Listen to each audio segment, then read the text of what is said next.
I'm Yvonne Hamoud, registered social worker and owner of New Moon Counseling. But out of the office, I'm a mom, wife, daughter, sister, and friend. Join me each week as I sit with a special guest to discuss everyday things that impact our mental health. We'll be chatting about everything from mental health and relationships to media and current events, as well as personal experiences and reflections, all in the hopes of normalizing our humanness and helping you see that you're not alone. This is Outside the Therapy Room. Hi, everyone. Welcome back to Outside the Therapy Room. Today, we are joined by Jenni. Hi, Jenni. Hello, everyone. Happy to be here. Okay, we're doing something that I'm a little nervous about at the end, but I'm very intrigued in our topic, which is tarot card reading. I think me and you have talked a little, like very briefly about tarot card reading, and I've told you some of my misconceptions of tarot card reading, but also the really cool connection that tarot card reading has with like mental health and self-reflection. And so that's kind of going to be our theme today. And to get us started, because you've been here before, Jenni, for those that don't know, Jenni is one of our therapists at New Moon Counseling. And you're welcome to listen to some of our previous episodes that we've had before. But I'm really curious about this part of you, which is like the tarot card reading part. So, how did you get into tarot card reading? Hi, thanks, Yvonne. So I started reading decades ago. I was introduced to the cards at some point in my teenage years. My mom started reading them, so she would read for me, and I was always really intrigued by what came out of those readings. And they became a really big part of my life in my 20s. I was traveling a lot and I was often on the move and kind of looking for the next stage of life. And tarot became a really big part of my life at that point. That's really cool.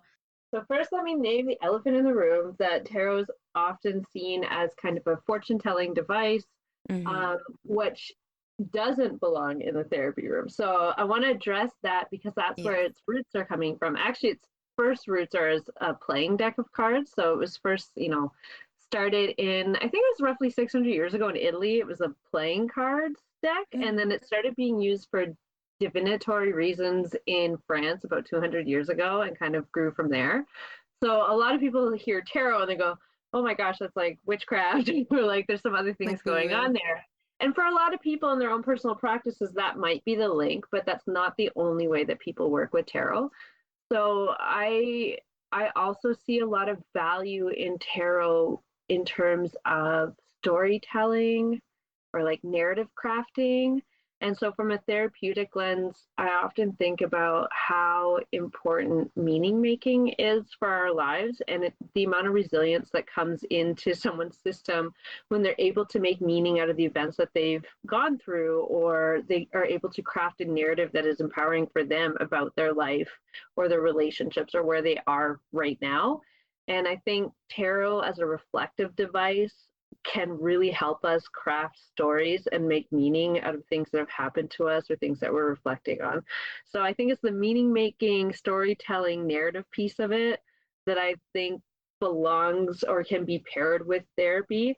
And then we leave the fortune telling part out. Mm-hmm. That makes sense. Yeah, that does make sense. What drew you then to this portion of tarot card reading as like a healing tool for therapy? Yeah, so I'm deeply considering how and if and where tarot cards can be integrated into therapeutic practice. And it's something I haven't brought into my practice as a psychotherapist yet. It's something I practice separately at this point, but I'm looking at the ethical ways it can be woven in. And Mm-hmm. so some of the reading that I've done, looking through some other academic papers and other therapist stories about tarot and really seeing how tarot can be utilized to help reflect again on those narrative stories, meaning making. Also, Jungian archetypes are really embedded in the tarot too. So there's a psychoanalysis piece. There's also IFS workers, like parts workers, who are using tarot to help folks give voice to different parts or to identify different parts. So I think there's a lot of access points to where tarot can be helpful. And my personal inspiration to bring it into practice for clients who ask for that or are interested in it is because it can help as a reflective prompt, especially if folks are kind of feeling a little stuck or having a hard time seeing beyond one very specific, you know, perception or idea of an event that's not helping them move forward. Bringing in a card or prompt to like reflect or take a different position to view something, even temporarily try a different viewpoint on, can Mhm. help kind of shift things sometimes. And then we can talk about it. So it's just Yeah. honestly, I think in the therapy practice, it's just an avenue for reflection that is outside of where we might currently be thinking about a problem, if that makes sense. Mhm. Yeah, that does make sense. I guess for folks that are new to tarot, like how would you describe what it is and what it isn't? You described it very well and how you can use it as a therapeutic tool in the therapy room and a lot of different modalities that can be kind of like complementary to tarot. But yeah, I guess like for those who don't know what it is, what is it and what isn't it? Okay, yeah. So tarot is a set of cards. There's 21, they're called major arcana cards. When it was just a playing deck 600 years ago, those were called the trump cards. So Mhm. those 21 cards are very closely aligned with Jungian archetypes, and some of the archetypal stories from Western psychoanalysis. So like the hero's journey is kind of in there. So there'll be, you know, the fool who starts the journey is at the beginning, and then there's different challenges and gifts along the way, and how we embody different stages of our life. Like there's a hermit card. Maybe we've gone inward deeply for a reason, or experiencing a dark night of the soul is really related to that card. And then at the end, you come out towards the world card, which indicates a completion of a cycle. So those major arcana cards are really the big archetypal cards, and they kind of walk you through any cycle or journey or life cycle of whether it's your own life or journey that you're on specifically. So there's these major arcana cards. Those ones for tarot readers are often given a bit more power, like they have a little bit more umph when they show up. They're really big, strong archetypes. And then there's the minor arcana, which is divided into four suits. And so, much like the playing cards have four suits, the minor arcana have similar four suits. In most traditional decks, they are the cups, which each one of these suits is related to an element of, you know, a holistic view of us as humans, which is one of the reasons why I love tarot cards as a Mhm. holistic practice. So you've got cups. Cups indicates our emotions. So when a lot of cups show up in a reading, we're really thinking about our emotional needs or our emotional connections, or what our emotions can teach us. So that's where the focus is, and we can see that when we pull a bunch of those cards. And then another one of the suits is swords. And so when swords show up, we're really talking about the mind. And so we're talking about ideas, or we're talking about communication or communication issues. Sometimes we're talking about structures in the world that are based on the mind, like legal structures and law. So swords really represents like engaging our mind and our logical side of ourselves. And then you've got the wands. I love wands because I think sometimes it might be the least understood, in the sense that it embodies willpower and kind of the internal fire that we have inside ourselves. So the energy we have to do something or create something or make something new happen in the world. And so yeah, that really draws into question of like, where's our will at on this particular issue? Are we feeling strong and powerful, and do we have direction? Are we moving forward, or are we feeling frustrated and constrained in some way? And you know, we've got energy and nowhere to put it. So like wands would speak to that. And then the last suit is either called pentacles, sometimes it's called coins, but essentially it represents stones like rock, earth, and that's our physical body. So it's talking about, or physical things. So that can often speak to financial matters. Have we considered how we're working with our money? Or it might speak to matters of the home, like our physical structure that we're living in and how comfortable we might be, or any sense of scarcity. Or it could speak to how we're feeling in our body, whether or not we're comfortable in our body, if we're feeling healthy in our body. So each of those four suits kind of speaks to an element of what it is to be a person in the world from that lens anyway. And so each one of those suits also has a number from 1 to 10, as well as court cards. So like you might think a page, a knight, a queen, a king.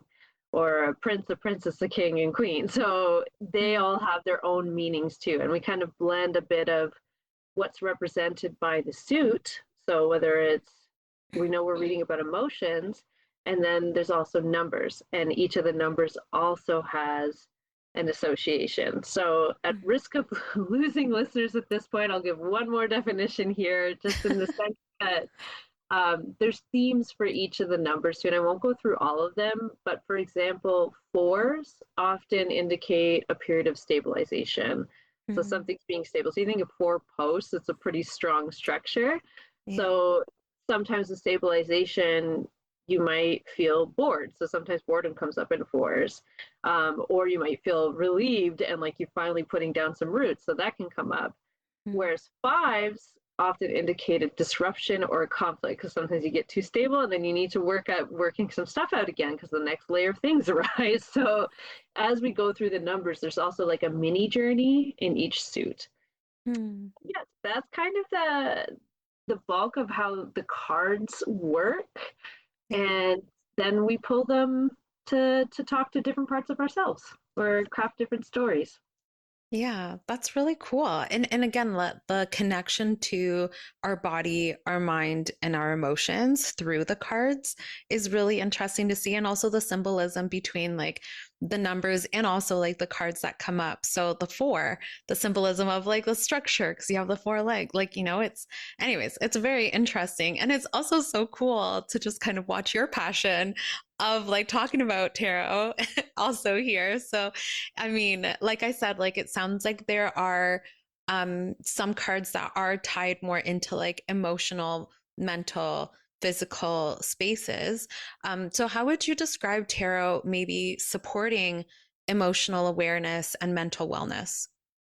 So, you know, I'll just share a bit of my own personal story first and then come back to the question too. So for me, not having any ties to any particular religious practice when I was younger or spiritual practice when I was younger, I know that I was seeking a sense of guidance from something. I wanted Mm-hmm. something to feel like I could reflect on what was going on in my life with a bigger lens than what I just had in my own mind. Because sometimes we get trapped in our own perspectives, right? Or we can feel limited sometimes by things like fear or uncertainty. So I wanted something that would kind of push me to open my mind to seeing things in a different way. And so for me, reading cards gave me a little bit of that window to view my issues from a different perspective and just contemplate themes.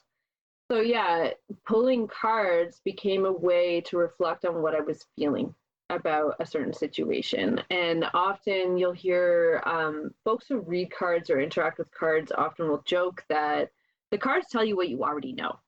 So on some level, we might have a sense of what is true for us, but we might be denying it out of fear or because we're not quite ready to make a change or scared of that change or whatever that is.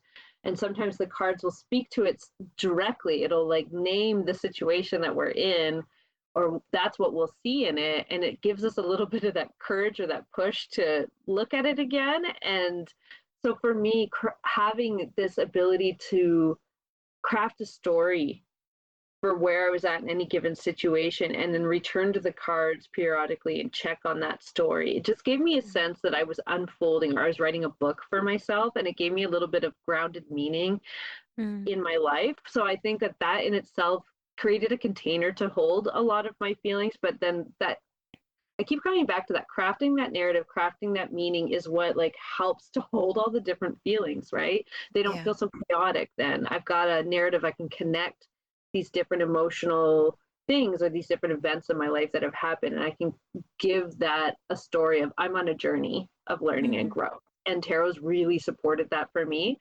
And so I think that tarot has the capacity through that reflective piece to both draw us out of a limited way of looking at things sometimes, challenge us to see things from another perspective, but then also give us this, sense of we are on a journey of self-growth and we have these little signposts along the way that are affirming that and doubling down on the meaning making. And I Mm-hmm. think that that itself can be healing and helpful. Yeah, yeah. And going back to like the what is tarot reading and what it isn't, as you were talking, I was like, wow, that's such a new perspective that, so many people might be getting who are, again, maybe don't know about tarot reading in this way and only know it from what's shown in the media, which is very much like, future kind of woo-woo thing.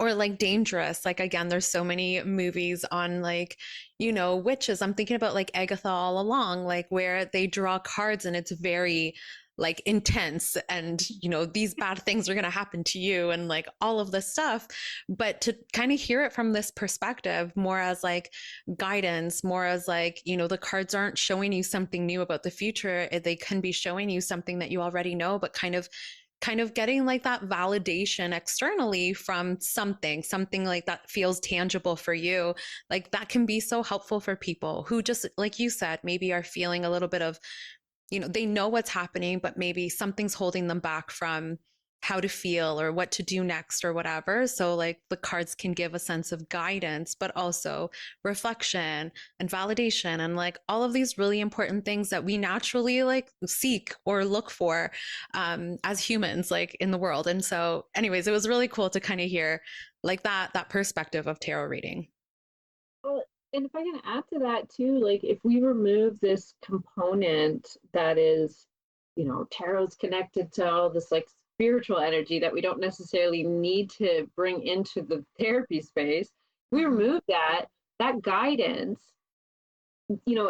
depending on the client, that guidance could come from a spiritual sense if that's what they're feeling connected to, but it can also just be a reflection of your own self, your own integrated self, Mm-hmm. looking at something, kind of projecting something onto this card or what you feel from those symbols. So it's Yeah. just it's a conversation with, I think, a deeper part of ourselves that we don't always have online all the time when we're going through our day. It's also an Yeah. invitation to just pause. It's a ritual. It's a thing where we pull out cards, and so it's this invitation that can signal to our whole system that we're pausing right now and we're looking for deeper guidance from inside ourselves. And the cards are Mm-hmm. just a reflection of that. So it can speak, we can end up having a conversation from our deeper part of ourselves with these images or symbols on cards that help us learn about what it is that we want. And yeah, it's not just this outside force coming in and like Yeah. creating this destiny, which is definitely what the movies show. And Oh yeah. again, I want to validate for some, and I've said on previous podcasts, I've self-disclosed that for me as a practicing witch, that is my spiritual practice. So I Mm-hmm. do resonate with that in other scenarios. I know people who read cards from that place, but there are Mm-hmm. so many other ways to work with those cards. And I just really definitely want to say that even those who work from it from that spiritual perspective, when they read those cards, they're never a sentence for like, this is how the future is. You're It's right. it's always a, hey, if you continue on this path, this is the things that you're reinforcing just by your own behavior. And at Mm-hmm. any point, you can choose to shift behavior and shift everything. But again, I wouldn't even read that much into it in the tarot room or in the therapy room. It's more just about Yeah. that self reflection in the now and like how we're understanding things, or even looking back on the past and how we're understanding and Mm-hmm. integrating things that have happened in the past. The future is always unwritten and wide Mm-hmm. open. Yeah, yeah. No, thank you for that clarification because I think, yeah, again, like those are some of the misconceptions of like tarot card reading, which we'll get to more misconceptions in a little bit. But I want to stay with something that you mentioned, kind of using it as reflective prompts. So, what kind of reflective prompts or questions do tarot cards encourage? Well, the tarot cards themselves, I don't think necessarily encourage any specific prompts. In any given tarot card deck, there's going to be spreads, like card spreads that are Mm-hmm. included with that deck. So people can use those spreads as prompts. So they might be like, um, one of the prompts might be you read a card for your physical health, your spiritual health, your mental health, your emotional health, and your willpower. And you kind of pull all these 4 cards or 5 cards to just kind of do a little check in on yourself. And that might bring up an energy of, for example, if you pulled something for your mental health with a lot of swords that indicate conflict, you might need to sit and go, okay, am I taking in other people's opinions about what I'm supposed to be doing? Mm. Or am I guided by my own sense of what is right for me? So they can encourage questions like that based on the type of spread you do. But I Right. also wanted to bring up that I found this awesome book called Tarot Therapy: Harnessing the Healing Power of the Deck by Leona Nicole Black.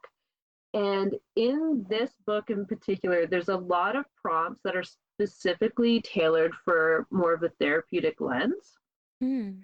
So, for example, I'll just open it to a random prompt and read what it says.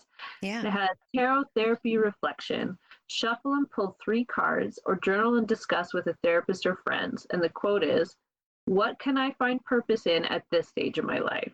So Mm. you can literally ask anything, and then you get a set of symbols to reflect on and go, what do I think about this? Again, that iterative process of going back and forth Yeah. between what's the card showing me and how does that land for me? How does that feel for me when I try it on?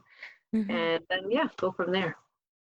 Yeah, we're gonna put that book in the show notes, so that if folks are interested in that, then they can find it easily.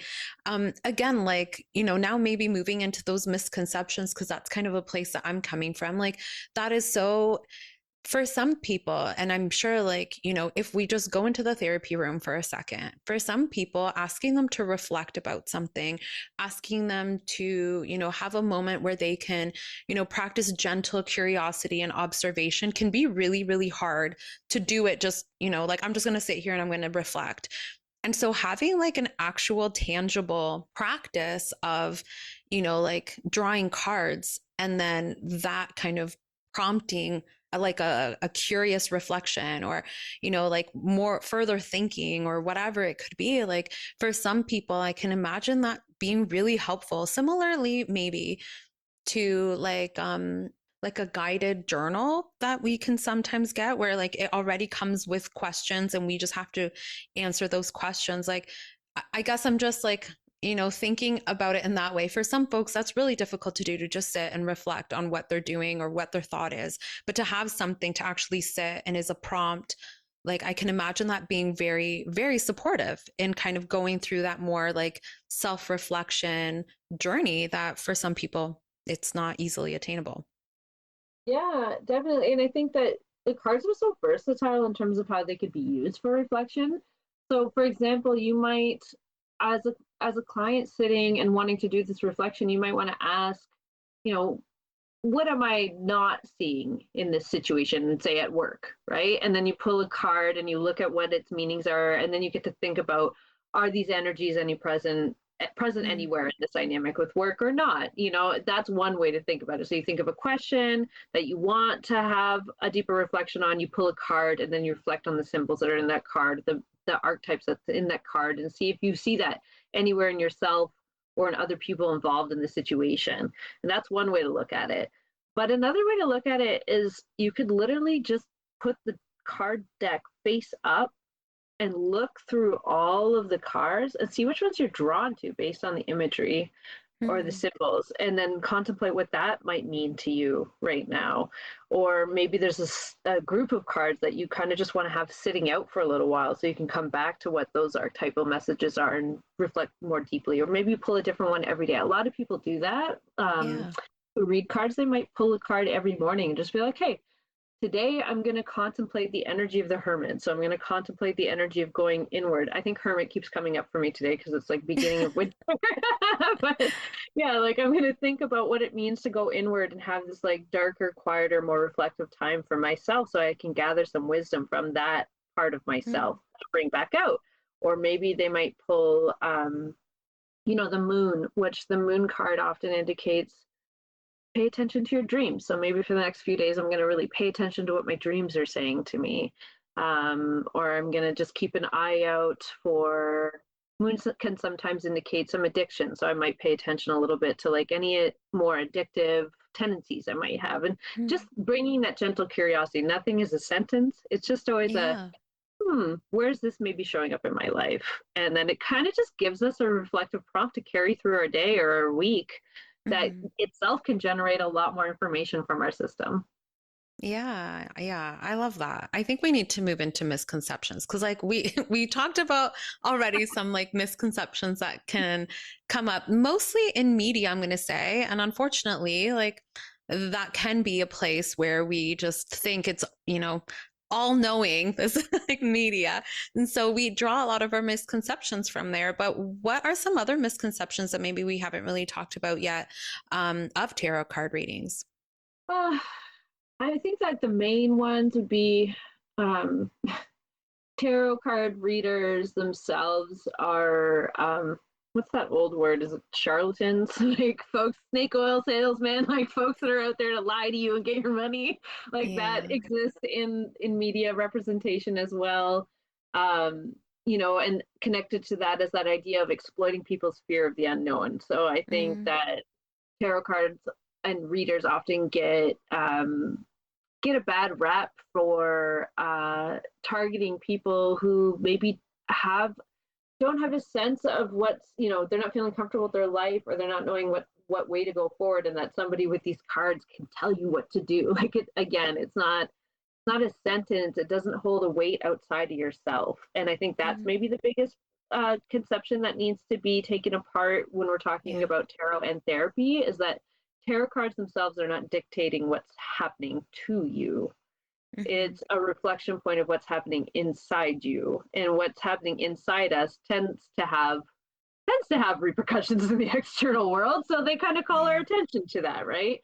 um yeah, the tarot cards only being for witches, and it's a funny one to speak to that as someone who identifies as a witch, but it's not only that. It can be used in lots of ways. And yeah, I think the Hmm. biggest one is that tarot cards are not dictating your future.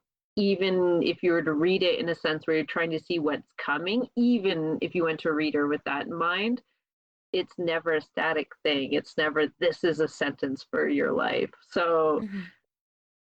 does that speak to some of the misconceptions you were thinking of, or is there any other ones you're kind of, No, yeah.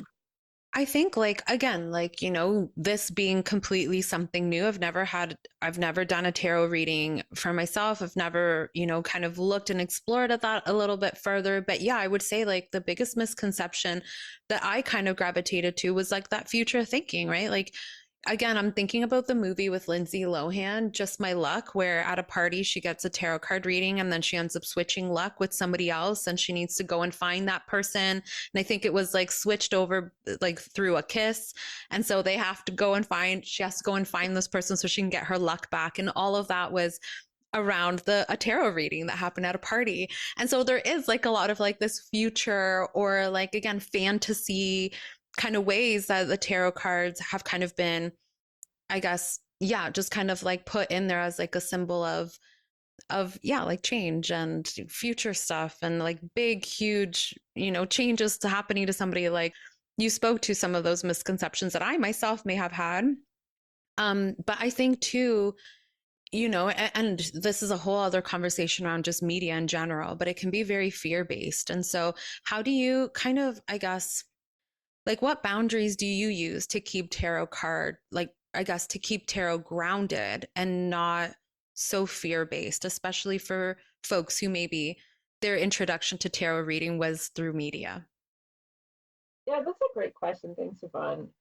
There's a couple things I want to speak to on that. Okay, one, when people think about tarot and fear, they often think about the death card. Okay, so like there is a card called death, and so when I'm reading for people and the death card comes up, I'm always like, hey, no matter what you see, it's not as scary as you think it is, Like, I'm because dying. right, yeah, or someone I love is gonna die. Like Yeah. that is what everyone's terrified of when they go see a tarot reader, because they're like, what are you gonna tell me? Are you gonna tell me about my future? It's gonna be this awful card, and they're gonna walk around with this sense of dread. um Mhm. I don't ever go back to a tarot reader that gives you that vibe. That's not healthy, I don't think. Yeah. So, you know, with that card in particular, I just want to speak to it that yeah, you could look at that and go, oh my gosh, I'm so scared. That means something terrible. But from a therapeutic tarot perspective, death is just about letting go of that which is not serving you anymore. And so Mhm. it's actually just, letting a part or a relationship or a situation that you already know is not working for you. So the cards, I guess that's the biggest misconception is they're not bringing you brand new information. That's not how I read them. They're bringing you information you kind of already know. That's why you don't have to be so scared. If you don't want to be called out on some of your deeper patterns, maybe don't do a giant reading because sometimes that can get a little detailed and it can bring up some big stuff that maybe you know is there, but we need to make sure you're ready to see that. And so I guess when that comes to boundaries in the therapy room, I would be very careful about the use of cards because they can speak to big themes and they can trigger an awareness of things that we're holding inside of us that if we don't have the container built to address that situation or that understanding about ourselves, that could be very dysregulating. And so I would only want to bring tarot into the therapeutic sense for that deeper level subconscious reflection when I know that there's a certain level of psychological safety that that person is already able to call upon and inhabit. And so that's one of those boundaries that I would bring into that space of how are we at working with our own inner stabilization right now? Do we have distress tolerance skills and emotional regulation skills? And are we able to ground ourselves when we need to and call upon those skills when we need to? So that if we are exploring something that's bubbling up from someone's subconscious or something that they deeply already kind of know, and it's going to open up some more emotional awareness, do we have the container in place to hold that and process it? So that's, yeah, some of the boundaries. And definitely, again, staying away from the future telling part of tarot because I don't think that belongs in a therapy space. Yes, the boundaries are really important, I think, in any kind of therapeutic space. But when you're bringing in something like tarot card reading, kind of having the boundary and awareness of, yeah, like, do you have the space, the container to be able to hold some of this new information that may come up? Um, you've mentioned a couple times about maybe the space where tarot card can be helpful in the therapy room. But you've also talked about ways that maybe it's just not the space for it in a therapy room. And so how do you keep tarot grounded and not used as a full replacement for therapy? That's a great question. So I think that tarot can give us um, broad themes to work with, right? Especially if we're not approaching it like this detailed fortune teller, which I would advise folks not to do. But when we're looking at it as reflective pieces and archetypes, those are broad themes that we're looking at in our life, right? And so as a check-in point, as a reflection point, these are great. They give us more information, they give us more mirrors to look at ourselves and our parts with. But in terms of developing out the skills that go alongside those themes or the particularities of what that theme might mean in our life, having that therapeutic relationship with someone to work that out, I think helps ground those themes in our life too. It might help to talk to someone like a therapist to understand where those themes are emerging and what they're meaning for you, and if there's other skills you need to develop in order to hold that or move into that next stage of growth, for example. Yeah, it definitely can't be the replacement for therapy because also, you know, even with our own reflexive practices, even with external tools like therapy, we are still at risk of being caught in our own echo chamber sometimes, especially if we're triggered or upset about something. It's harder for us to see the bigger picture or the connection points to other things in our life. And sometimes talking it out with someone who's skilled to hold that container for you might be able to remind you that, oh, I wonder if your perspective would shift if you were feeling a little bit more grounded right now, for example, or, you know, the validation and the actual relationship container of being able to hold those feelings, that I think is a safer and grounded point than having a whole bunch of things going on emotionally and mentally that the tarot might encourage more and more. But are you able to feel the safety and the container of relationship? Are you able to feel the safety and container of like grounding exercises or mindfulness practices to bring it back into, you know, your daily life? And how do you integrate it? I guess that's the word I'm looking for, is like the integration. Some folks are really great at integrating new information. They have lots of practices on board. Other folks also are really great at it, but also benefit from having someone to talk to help draw those tangled thoughts out into a cohesive story and make those connection points to their lived reality. So I think the integration component happens in therapy. And so, yeah, use tarot as a reflective thing if it's helping you. If it brings up fear, that's another space where I would say make sure you go talk to someone and talk to a therapist about how to integrate what's coming up for you that is fear based. Or if it's ever creating a sense of destabilization or confusion, that's another place to go talk to someone about it. But yeah, having that therapeutic relationship can create a container of safety that helps us integrate the new information that's coming forward through a reflective process that might involve tarot cards. Yeah, so you talked about like integrating tarot reading and kind of noticing like the maybe the emotion piece that comes up if you are using tarot reading in your kind of day-to-day practice, bringing those kind of emotions into therapy to kind of be able to reflect on like what am I really scared of underneath this? What am I worried about that's going to kind of jump up at me if I do a spread. And so I guess, yeah, that was an interesting kind of perspective to use both therapy and tarot reading as part of your journey and your guidance and like, your ability to kind of reflect. But before we even get there, how can someone integrate tarot reading into a wellness or a journaling practice? And you mentioned some people use it kind of like in the morning as, kind of something to maybe be a little bit more aware of or curious with. But yeah, if somebody's wanting to kind of integrate tarot reading into their lives, how can they do that? I think from a wellness perspective, that kind of practice, I do really love that idea of pulling a daily or a weekly card and then learning and understanding what the symbols of that card is, what are the archetypes speaking to, and then just reflecting because the idea I think with tarot is that all of those cards, all of the cards in the minor arcana, the major arcana, we all have an aspect of each one of those cards inside us. That's kind of, you know, a psychoanalysis or Jungian perspective, but we all have little parts of in us that might be reflected in these cards. So pulling a card and going, okay, what part of me really resonates with this card? Are there parts of me that do not like this card? Like, why? And so it can just give us a bit of a reflection. Or another one would be to pull a card and go, what energy do I want to learn about this week or this month? And so then maybe we pull the energy of the sun, and that's a lot about like claiming our victories and enjoying the pleasure of life. And so it might be a reminder to like enjoy for a little bit, So just ways to create themes for our days or weeks that infuse a little sparkle, infuse a little magic and meaning, but also cause us to look inward and go, okay, where am I already doing this? Where can I do this a little bit more? Or what is this card bringing to me? A harder card, for example, might be the devil card, another one that causes fear when people see it.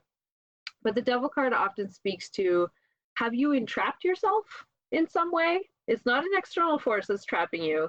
It's have you trapped yourself either in a relational dynamic or a contract that you really don't like, or have you entrapped yourself with an addictive tendency that is actually taking more from you than it's giving you? So that's a reflective point, right? If you pull the devil, you might go, all right, how am I maybe out of balance on some substance use potentially, or is there a relationship I'm really counting on to fill gaps in myself that I could maybe bring more of myself into, like just ways of freeing myself up a little bit more, claiming a little bit more agency in my life.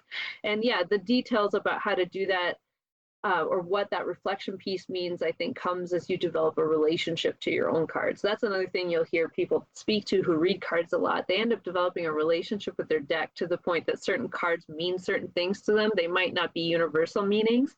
They're like, oh, this card came up so often when I was pregnant with my first daughter and it meant this for me, and now it's coming up again. Like 10 years later, what is that bringing up for me that was coming up back then? So it's like they develop their very personal relationship with their cards too.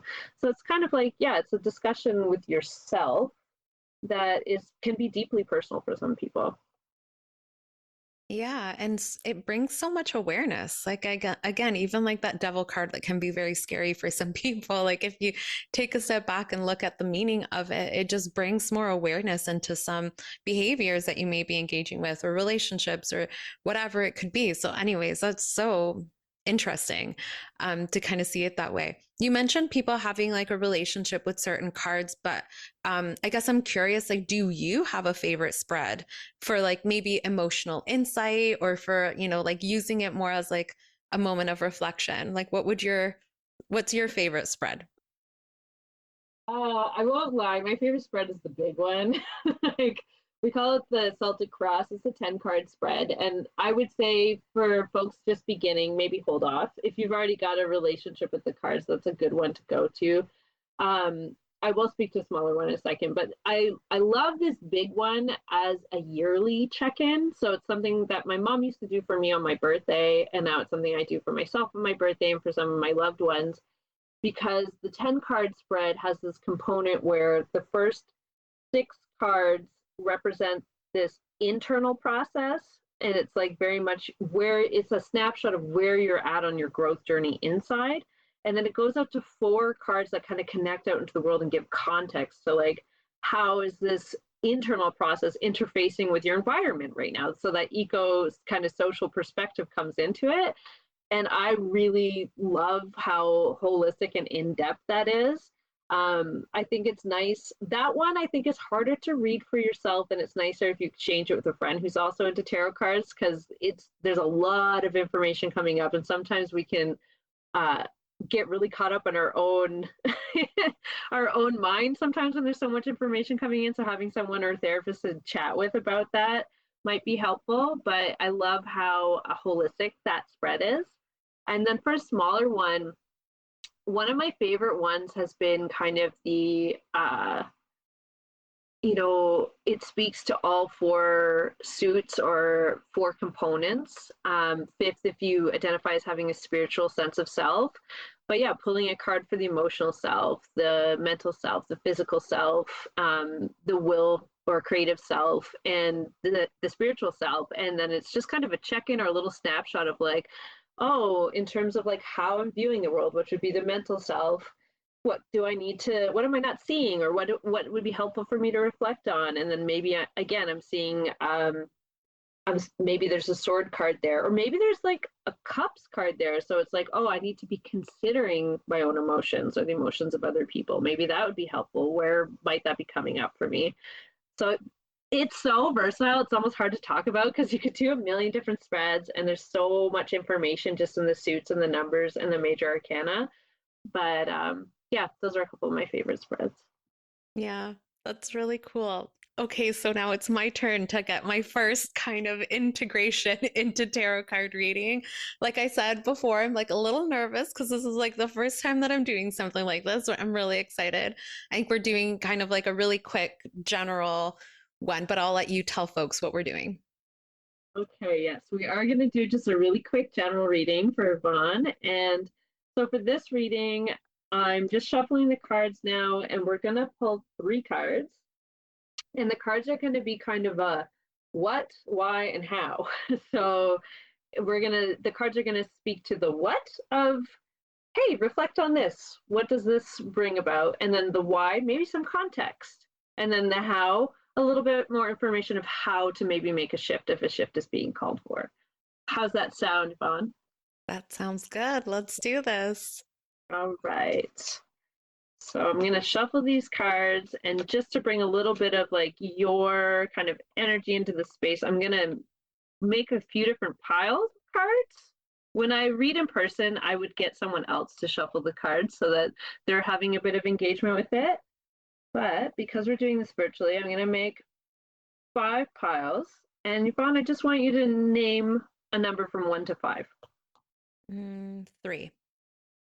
Okay, so pile number 3 is the card deck that I'm going to read these cards from. And Yvonne, I just want to clarify, this is just a general reading for you, just a contemplative reflection. Yes. So the what? We pulled the card that is called the Empress. And so the what that's being named right now is the need to do some self-care for yourself. And so Empress energy, this card tends to come up to call upon, I'll name what the card embodies, and then I want to hear from you where that might connect, okay? So the card embodies, she is the mother archetype of the tarot. So she's a major arcana card, so she's got the extra like oomph to her. And she really embodies this energy of mothering self and mothering others. She's like Mother Earth, like big time giver, big time creator. But yeah, a lot of that is about how one nurtures others and how one nurtures self. And so this could be an affirmation. It could also be a, hey, are you nurturing you too? Maybe it's a need to have a bit more of that mother like nurturing. So I'll speak that, and then I'd love to hear your reflection on it. Well, when you started explaining the card, I burst into laughter because, yes, I feel like that in terms of like mothering, I'm mothering my children. I own a practice. I'm taking care of my associates within the practice, my own clients, my kids, my family, all of these other areas. And yes, I definitely need to practice what I preach and do a little bit more of mothering myself and kind of taking care of myself because things have been feeling really overwhelming just with all of those things that I'm currently taking care of. So that seems accurate and appropriate right now. Okay, so yeah, I have a question for you. You know, I spoke to earlier that often the tarot will tell us something we already know. Does that ring true for you in this moment with this card? Yes, yes, it does. I definitely need to. Yes, last week I took a day or two off to try to take care of myself. It ended up just me checking things off of my list that I needed to do. So it's definitely been on my radar. I definitely know that it's something I need to practice to avoid burning out later. So yes, it's definitely something I've known, and I'm trying to figure out where I can sneak in some of that self care. All right, let's see what your other two cards have to say. So that was the what, and now we're going to go the whys this here. And so the why card, I'm curious to know what your reflection on this is. The why card is the Two of Swords. And the Two of Swords, for our listeners, in a lot of more traditional decks, is almost always drawn with someone who's holding two swords and they have a blindfold on. And the blindfold indicates there's a period of indecision. So this card is speaking to, so when we have these combination, then there's like, okay, we're being called into some more self-care, some more nourishing practices for wherever that needs to go. The why is because there's something, according to this card, that there's been some indecision around, and that's like a mental thing, a decision that needs to be made. And you know, I'm not going to call you out in terms of tell me exactly what that decision is, but I'm curious if this card resonates with you at all in terms of grappling between two things, trying to make a decision, trying to understand, maybe feeling a little bit stuck in making a decision, or if one's recently been made, and how that might relate to the need for self-care. Yeah, I understand why people think this is like woo woo because, again, it's the connection that you make to the cards. But yes, 100%. A difficult situation came up. I had to make a decision that I wasn't sure about, had to get reassurance from other people. Um, and I made the decision, but now I am kind of on that waiting piece to kind of see where this decision ends up actually going. So, yes, 100%. That's been happening. And it's impacting my self care because it was a very scary kind of, situation that happened that caused me to have to make this decision. A lot of anxiety, self doubt, all of those things kind of came up, which, yeah, obviously impacted me and this is where the self care piece comes in. It was kind of like, yeah, the challenging point. Okay, so I just want to like pause here to reflect on. I heard you name the woo factor. We're like, whoa, okay, like the cards, cards are speaking to me, and so yes, that can come up, and also to ground it in a therapeutic context. Like I'm really hearing you're bringing up this reflection of this thing that you've had to go through, as well as the impact it's made on your own inner well-being, and this is then becoming a reminder of like the self-care piece. And so if we're in the therapy room, we would probably pause here and have a bigger conversation about what happened, the decision that needed to be made, as well as where the self-care maybe fell off or could be brought in a little bit more, or if there's any skills that are missing in terms of like how to tend to self at this time. So we could pause it and ground it and really like gain some skills or perspective in talking about what these two cards have brought up. And that's just two cards. That's why I was like, the 10 card spread, don't do right away. It's a lot of information. But yeah, it can really bring a lot to the surface just with these very core archetypes or ideas. All right. We'll do the third card now. And the third card is kind of the how. So we're looking at the situation. And Yvonne, you have the Hermit card. So from the tarot's perspective, this is the card about going inward, taking a little break from being so out in the world, tending to home, tending to body, tending to inner life too. Like, what do we learn? The Hermit card is often about what do we learn when we kind of strip away a lot of the things that are worldly out in the world, and we spend time. Hermit card often talks about meditation, like just real deep introspection, which can be related to that self-care piece. So it's, that card reading from the tarot perspective is talking about, okay, this decision got made and there's some need for some self-care. And how do we do that? Maybe we consider taking a little break from the external world for a bit and looking inward to see what needs to be tended to inside. Let me know how that's resonating for you. Yes. The cards are magical. Yes. I yeah, I keep saying yes. Um, I've definitely been looking as I've been like again, thinking about self-care. It's been, yeah, I'm staying home, I'm staying in, I'm not engaging on my phone too much, taking a little break from work emails, like just really trying to, like you said, kind of like just focus in on like my internal kind of world, and taking care more of like the house things and things that I enjoy, things that are quiet. Like I've been trying to, I'm already a big reader, but I've been like a little bit more mindful about what I'm reading because it can kind of again bring up some of the anxiety that I've been feeling lately. And so I would say, yeah, like the Hermit card makes sense with the other cards that came up, and definitely something that I'm looking at. And now again, like this is again the having that perspective kind of be external from me. It's like, okay, these cards are telling me this, so I got to go do it now. Like it does kind of put a little bit of like, the ownership and the act portion. Like now I have to kind of put this in place. It's obviously something I need to, I've been reflecting on it for a little while now, and recognizing that, okay, if I don't take care of myself, I'm going to go into a place that isn't going to be my best, that I'm going to be a little bit more into that burnout phase. And so, yeah, the cards are kind of giving me that permission that, okay, well, now I really kind of have to go and do this. So anyways, really cool how it all kind of works out and feels very magical when, like you said, these are things I've already known, but it just feels so much more assured when it kind of shows up in this kind of space. I love that you named the permission piece because I find that the cards can really be validating. When we see and hear the things that we already kind of know that maybe we should tend to, and it's kind of been in the back of our head, and then the cards are like, yeah, that thing. It can be really validating. And this slight call out, it's like, okay.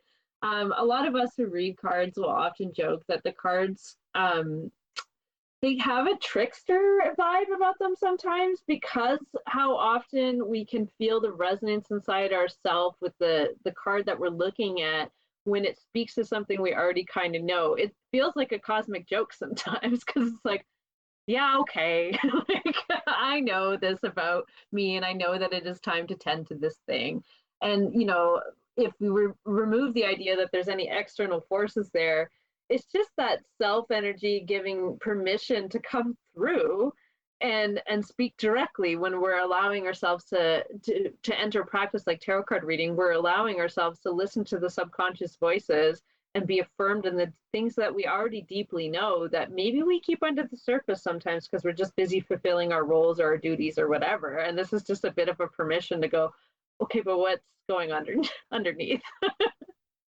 Yeah, definitely. It's kind of cool to experience this for the first time after having like the understanding and the history and the, expectation of how tarot card can be used in a therapeutic space or as like, our own kind of mental health, mental wellness, reflection and clarity.